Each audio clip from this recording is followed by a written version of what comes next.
know, this simple exercise can help you stay healthy, which keeps medical costs down. But you gotta do it every day, Vince. Or you'll get out of shape fast. You could learn a lot from a dummy. We need everyone to get vaccinated. What you talking about, Willis? So we know we have to make it convenient. We know we have to make it easy. We know we need the opportunities for people to speak to their trusted community voices, doctors, et cetera. We're doing all that. But we also know that incentives help. They really do.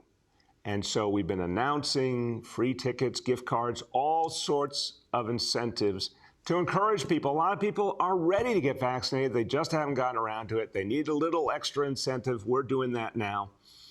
And we are going to have a live correspondent this morning talk about this, and from a site that means a lot to all of us as New Yorkers, because one thing I think that does unite New Yorkers is a love of Shake Shack. So live from the original Shake Shack location in Madison Square Park, the CEO of Shake Shack, and he is generously joining into this incentive effort, and I welcome him.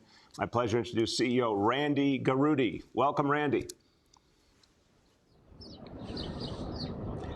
Good morning, Mr. Mayor. Good morning, New Yorkers. I'm Randy Garutti, the CEO of Shake Shack, and we are here. Hello, everyone. This is Donald Trump. Hopefully your favorite president of all time, better than Lincoln, better than Washington, with an important announcement to make. I'm doing my first official Donald J. Trump NFT collection right here and right now. They're called Trump Digital Trading Cards. These cards feature some of the really incredible artwork pertaining to my life and my career. It's been very exciting. You can collect your Trump digital cards just like a baseball card or other collectibles. Here's one of the best parts. Each card comes with an automatic chance to win amazing prizes like dinner with me. I don't know if that's an amazing prize, but it's what we have.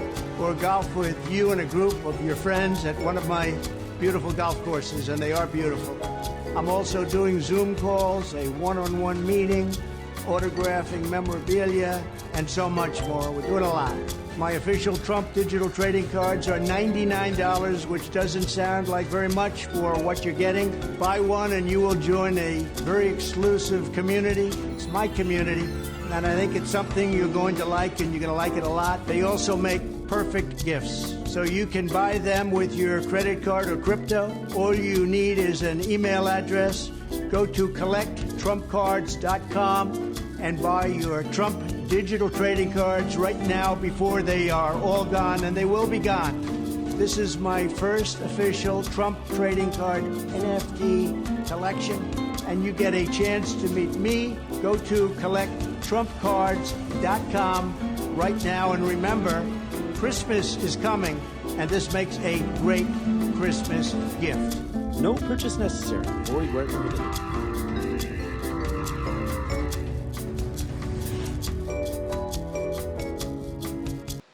Thank you. We are so excited. We love this city. We live here too. And we're going to get back. Get your vax, get your shack, and let's gather up as a community again. The Shake Shack team is here for you in New York. We'll see you soon all around New York City and Shack. Thank you so much, Randy. Thank you to the whole Shake Shack team. This is really going to help us out. And did you say free fries when you get vaccinated? I got vaccinated. You're saying I could get this, these delicious fries? Wait a minute. But there's also a burger element to this? Let me check with Bill Neathart. Is it too early in the day to eat a burger? No. This could be breakfast? Okay. I want you to look at this and think about, again, some people love hamburgers, some don't. Really want to respect all ways of life. But if this is appealing to you, just think of this when you think of vaccination. Vaccination.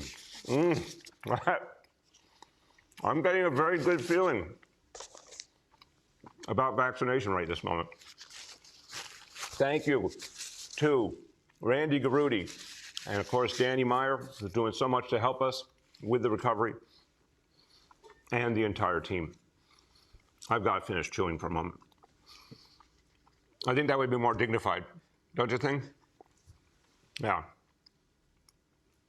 So, everyone, we're going to keep rolling out incentives. We're going to keep making it easy. We're going to keep making it fun.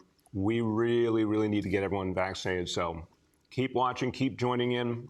Choose the thing you love, choose the incentive that moves you, and come on out and get vaccinated. Okay, now, this is pretty good, but we will now go even higher up the vaccination scale here.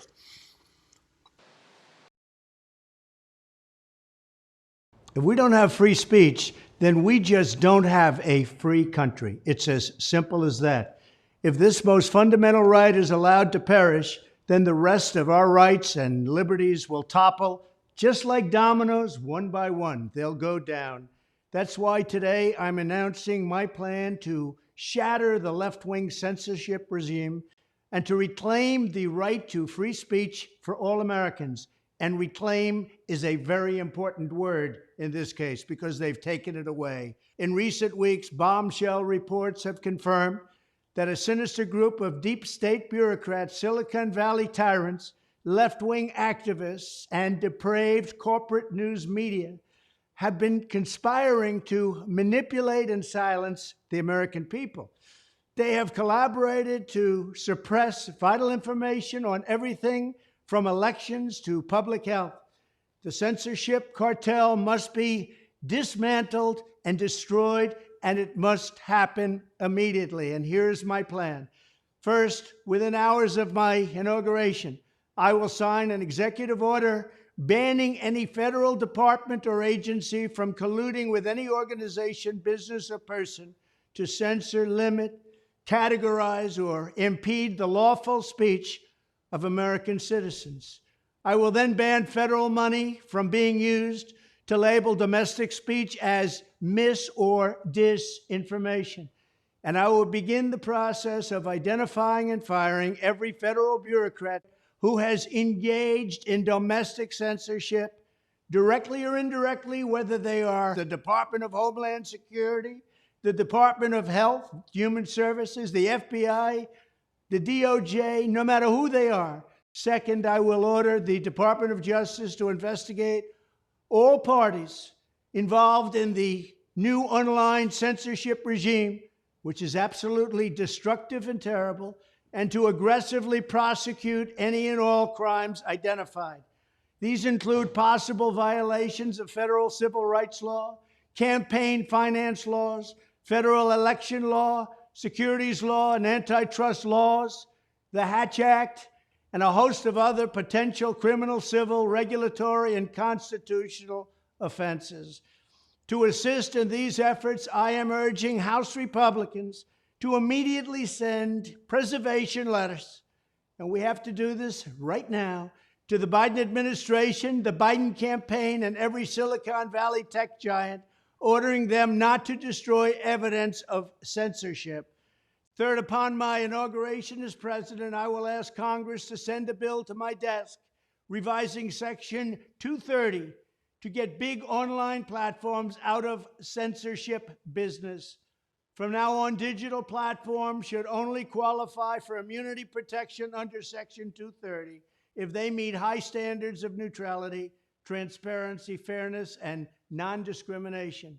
We should require these platforms to increase their efforts to take down unlawful content such as child exploitation and promoting terrorism, while dramatically curtailing their power to arbitrarily restrict lawful speech.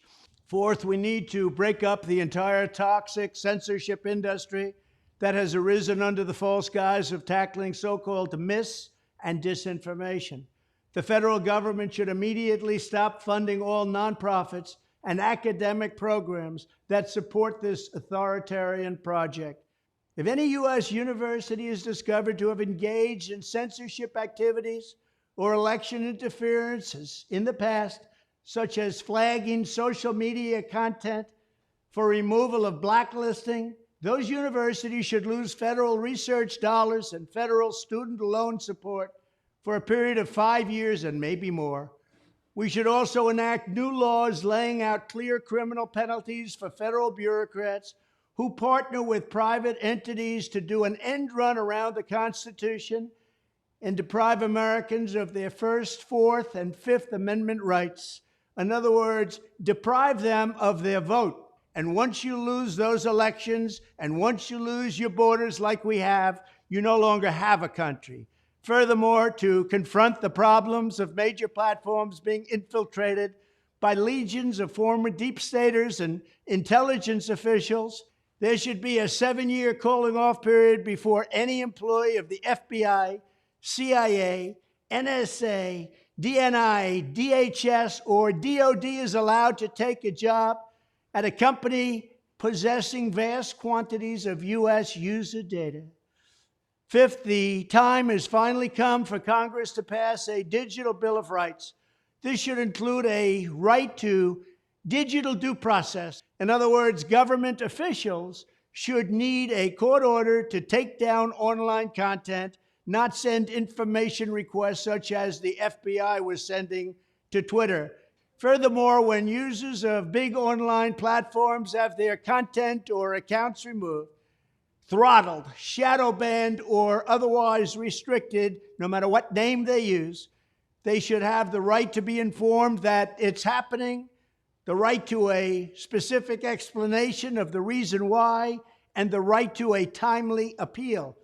In addition, all users over the age of 18 should have the right to opt out of content moderation and curation entirely and receive an unmanipulated stream of information if they so choose.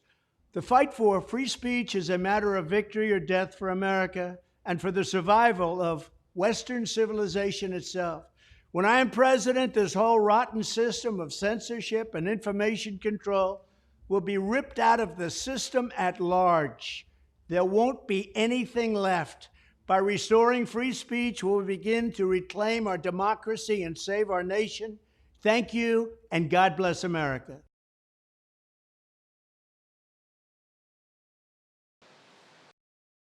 For your kids. You already had me wait an hour and a half.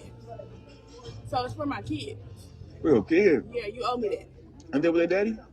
No, I'm sorry. That's so funny. No, that is.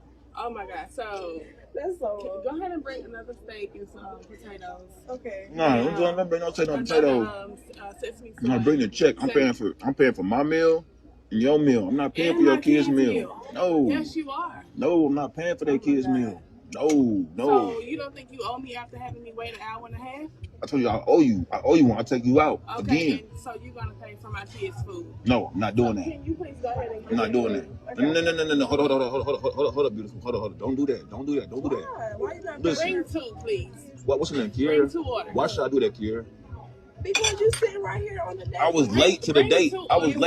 You bring 2 orders. But I'm saying, why would I get her kids food? Why would I get her kids some food? Because they with their daddy. She was right here. Their daddy should be feeding them. She was waiting. You say you ordered a steak for your son. How old is he? He ate. He ate eating steak. He eating the same thing I eat. Nah, hell no. Hell no. I'm straight. I'm cool. Don't put that on my bill. Give him don't put that on me. Make sure you put a side of A1 sauce as well. He paying for all of this today. I'm not paying for all that. No, I'm not paying for all that. Yes, you are. You gonna get her fired up in here. She ain't gonna get fired. No, I'm about to go back in the kitchen. You got me messed up. I'm about to her right now. No, for real. I'm telling her right now. No, you got messed up. I'm not paying for that. No, I'm not. I'm not paying for this food. I'm not paying for this. She sat here and watched just because I was late. Just because I was late, I'm not paying for this. No, I'm not doing that. And then I thought we already at Red Lobster. You couldn't take me nowhere. I'm about to go back to the kitchen. I'm going back to the kitchen. No, I'm not paying for this. I'm about to leave. You gonna pay for my food and your food and what you just ordered in here. Nah, listen, I'm straight. I've been here since I was 15. Okay, I told you I owe you one. So I mean, I'll take you out again. Whatever.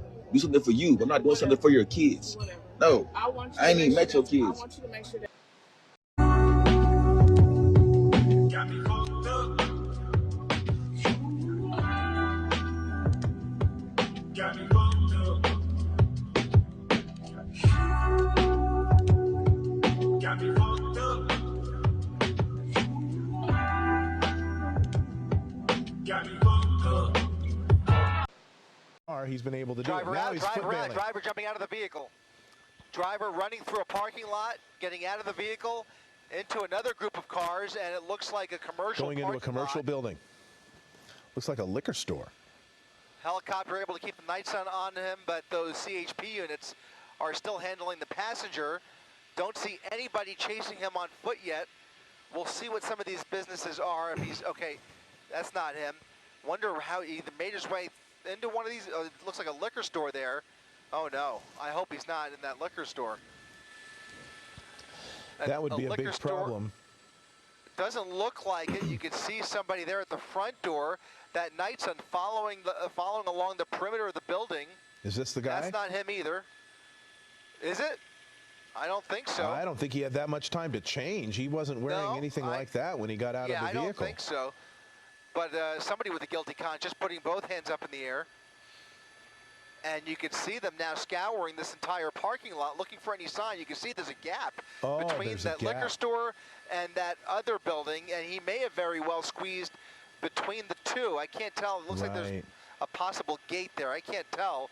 They're now going to peek inside that liquor store. K9 units already on scene. There's several witnesses who can help those officers out because he is not, I mean, look at them. They're kind of staying outside of the liquor store. Wonder if he might be inside the liquor store. Oh, now they're going down the street through the parking lot again. This was the driver who took off on foot. Now the dog is, why is the dog chewing on this guy? Yeah, and I don't think that's him, Mark. I don't think that's him. If our director Mark can get us video of the re-rack that video of the person that was running out of the car. We're trying to get that. He's in there by himself trying to get that video. We're going to try to get that to you. This doesn't, although he seems to be of similar height. The guy looked like. The mother of a newborn baby found dead in the waters of the Boynton Beach Inlet is now under arrest for that child's death. An off-duty firefighter discovered the newborn's body in June of 2018.